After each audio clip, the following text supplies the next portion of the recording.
Black History Month, beloveds. I have been asking myself for some time now, as I thought about today, what exactly it was that I, a white person, was going to say about Black History Month.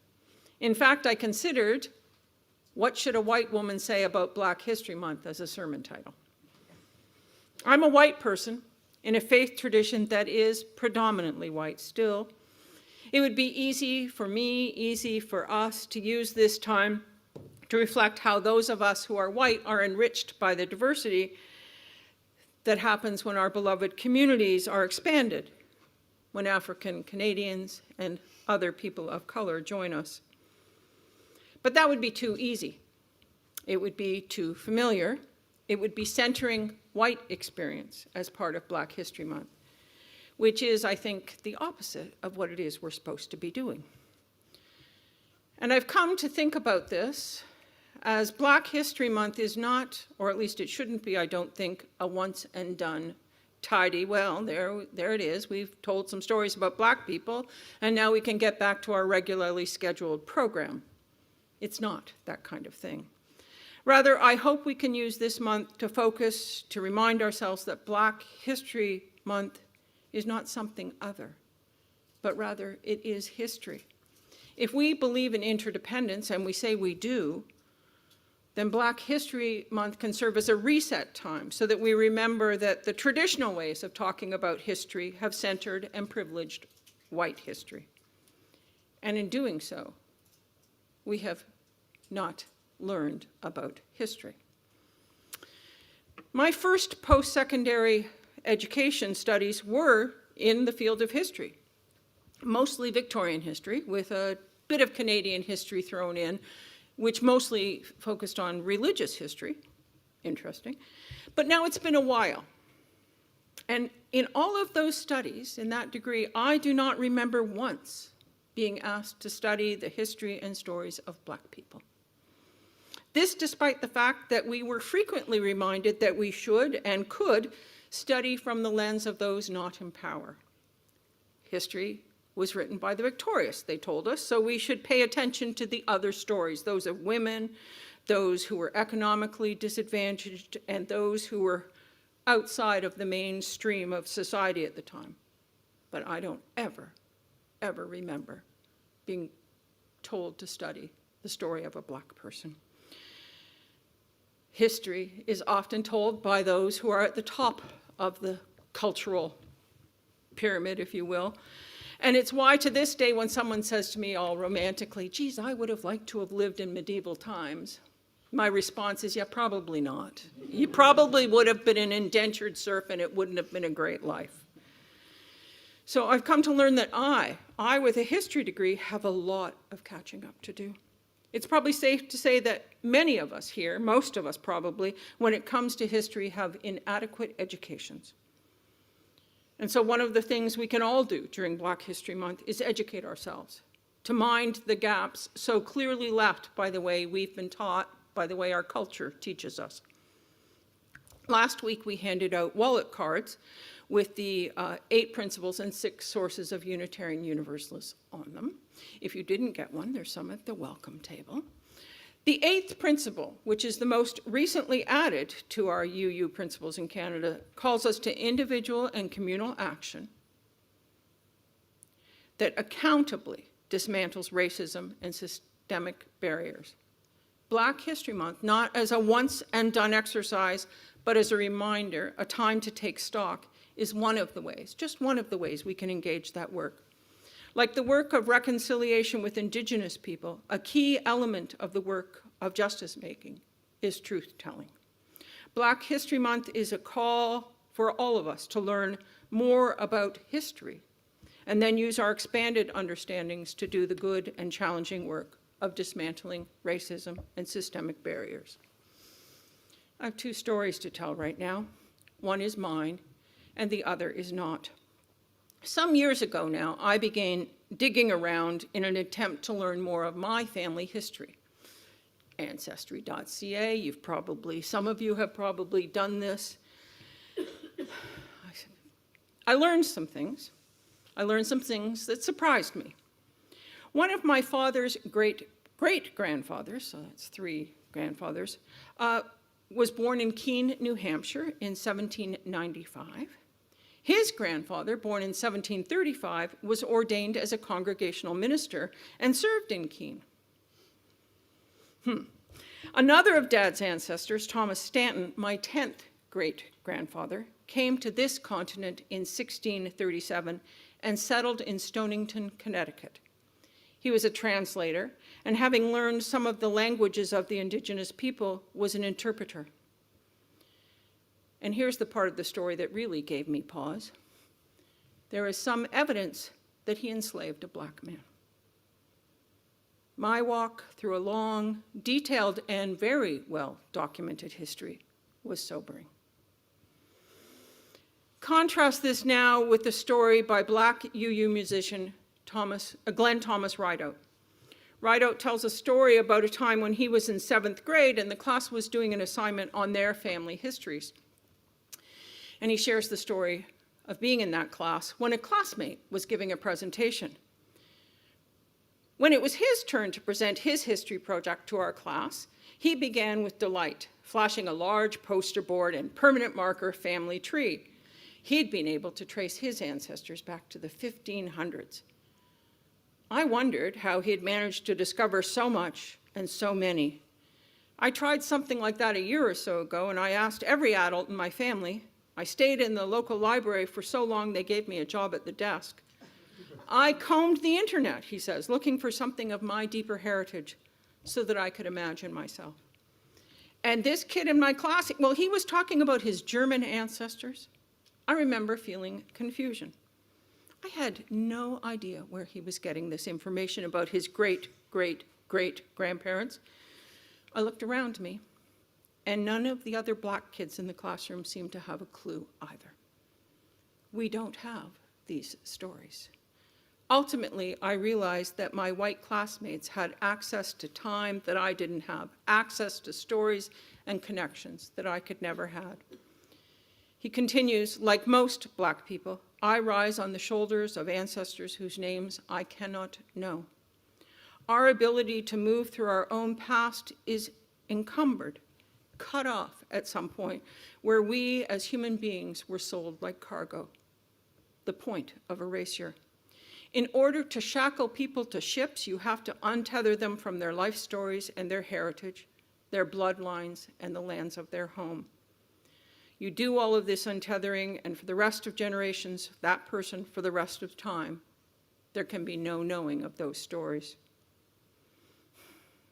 If from the beginning of racism and this human trafficking, the point was to build a country with people imprisoned and kept in their economic states, then the only way for America, for all of her people, to get any kind of free together is to act as if these stolen stories truly exist, to replace habits that encumber the movement and liberation of our kindred, to remember even the lives for which we have no names.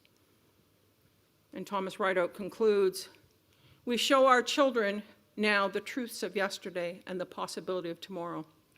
It's this deeper connection with the greater living story that can bring a chance for wellness and repair. We need Black History Month so we can learn the real truth of who we all are, of who we are and where we come from, so that we can begin the work of repair. We need to remember stories, stolen stories, even if we know no names.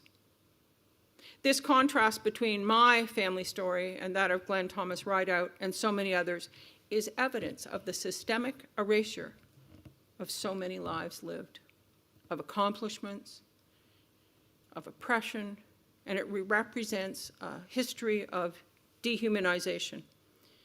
It's also a reminder for me that my history is not separate from Black history.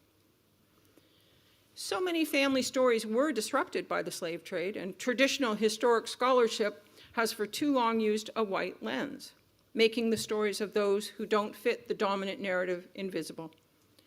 That is why we have Black History Month. Again, not as a one-time-a-year, get-it-done program, but I hope as a reset, so we can remember to wear the lenses we should always be wearing. A reminder that the stories we tell are all linked to one another. It's a time for us to challenge ourselves to look beyond the stories we know, the ones we tell, the ones we were taught, and to remember that religion and theology have justified this erasure. Our job, all of us, but maybe most particularly those of us with white skin, our job is to educate ourselves and to undo some of the damage that privilege has allowed us to inflict. I spoke earlier of my family story and how in learning about it, I came to hear some stories that might have been nice to not know. It might have been nice to not know about an ancestor who likely enslaved another, but it would not be honest. And if we're going to do this work, if Black history work or reconciliation are to be more than performative, we need to have a good understanding of the truth, as much as we can know it. During Black History Month, we can lift up the stories of Black people. And typically we do, the ones who've made the news. We can tell the stories, and you likely know the stories of Viola Desmond, Lincoln Alexander, Oscar Peterson. It's important we know those stories, but there are so many others too. If we only tell the stories of those who made it, of those who have overcome, we are not truly honoring the lived experience of others, those who struggled in a system that saw them as less than, those who lived and died simple and largely unknown lives. We tend to tell the stories of people regardless of the color of their skin, of those who have accomplished something, those who matter. Of course, this is in part because those stories are better documented. But I think it's also because we like success stories, the ones where people do good work or beat the odds or can challenge the status quo. They are worthy stories, but they are not all the stories. And I think in part they are stories that are told largely through a white lens. As the Spanish-American philosopher George Santayana wrote, "Those who cannot remember the past are condemned to repeat it." When Unitarian Universalists tell the stories of our involvement with the abolitionist movement of the 1800s or the civil rights movement of the last century, we typically tell the stories of Theodore Parker, who it is said preached with a pistol in the pulpit. I promise I don't have one. He had a pistol in case a vigilante group came looking for an escaped slave. There were some hidden in the basement of his church. We tell the story of James Reeb, who answered the call to Selma and who died there. We tell the stories of other UU ministers serving in Canada who went to Selma, Bob Hemstreet of Hamilton, Arnold Thaw of Mississauga, and this congregation's minister at the time, John Morgan, who traveled with 4 members of this congregation, including a teen woman recently enrolled at the University of Toronto. So 5 people from this congregation went to Selma. And it might be easy at that moment to get all self-congratulatory. Look, we were doing the thing. But we don't do a good job if we don't tell some of the other stories.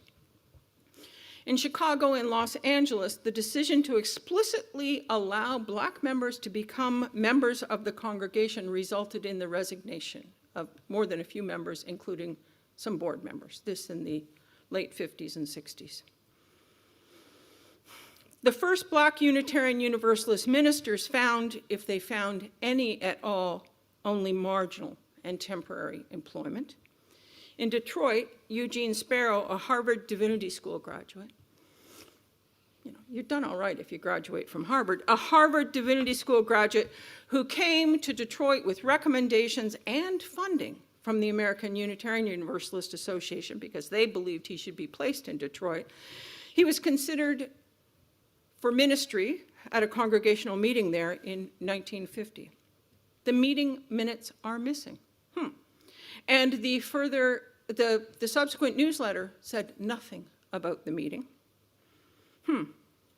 Sparrow was not called, we know that. He didn't end up being the minister.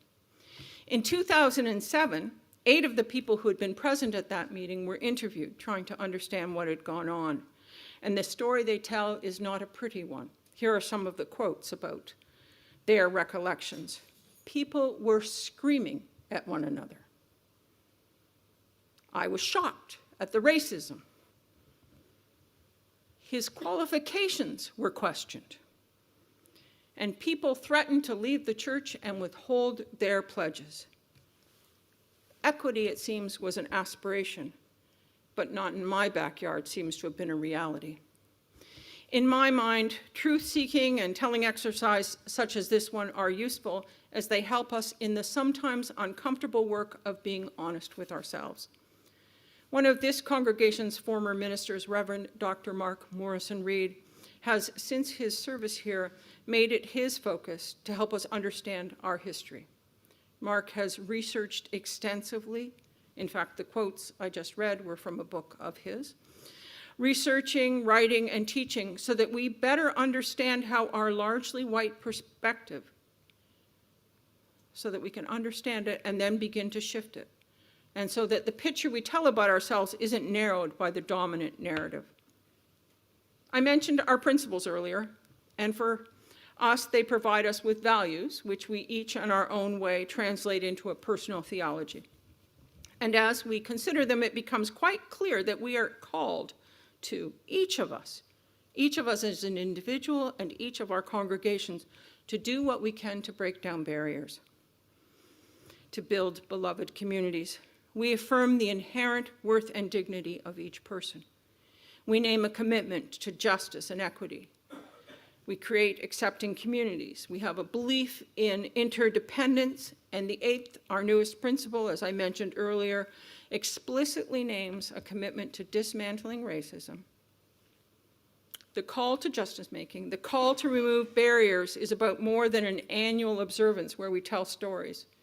It is for us, I think, a theological imperative. It challenges us to live our values into being. This is not easy work, the work of Black History Month. If we are to take it seriously, the work of letting go of old ways of seeing, old ways of knowing, and allowing ourselves to live with other knowledge, other information, and to see what our established ways of understanding history have obscured, that's hard work. Good and bad, we need to understand the stories of this congregation, our faith tradition, our society as a whole, if we are to undo the norm, that whiteness norm, the implicit whiteness norm. James Baldwin wrote, "History is not the past, it is the present. We carry our history with us. We are our history. If we pretend otherwise, we are literally criminals." And he says this as well, "I attest to this. The world is not white. It was never white, cannot be white. White is a metaphor for power, and that is simply a way of describing the Chase Manhattan Bank." Baldwin said, "History is not the past, it is the present. We are our history. White is a metaphor for power." I am coming to understand this in my heart, in my head, and I hope in my bones. And I confess I managed to be a liberal-minded, well-educated adult before I really even thought there was something there I needed to understand. It's not just my personal history. I am our history. I can't understand you or me or us unless I understand that our present circumstances are a result of what has happened in the distant, middle, and recent past. The past is shaping our present. If we fail to understand, too, that the histories that have been left out of the storytelling, then it is possible to misinterpret our current realities. I come back to the quote, "Those who cannot remember the past are condemned to repeat it." And here we are, a community of good people who share values, who have common aspirations, and who have a stated commitment to bring more justice into the world, who have committed to dismantling racism and oppressive systems. And we are part of an imperfect tradition of justice and equity. What is our work now? May we use this time as a reminder to look more deeply at the tidy and oh so incomplete stories we are told. Let us commit to learning more about the Black leaders who have, often without notice, been part of our stories, because if we don't, we fail to have the knowledge that we need in order to do the work the world so needs. Black History Month, there are so many stories we don't know, so much we don't know. Sadly, some stories are lost, obscured so completely by those who found them unimportant or inconvenient that we may never know them. But not all the stories are lost to us. Let us learn the stories.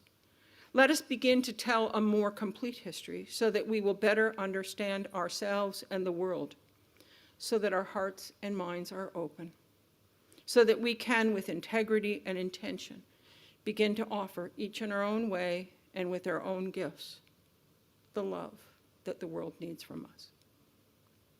May we be a people who do not merely remember history, but who allow it to transform us. Let's take a pause.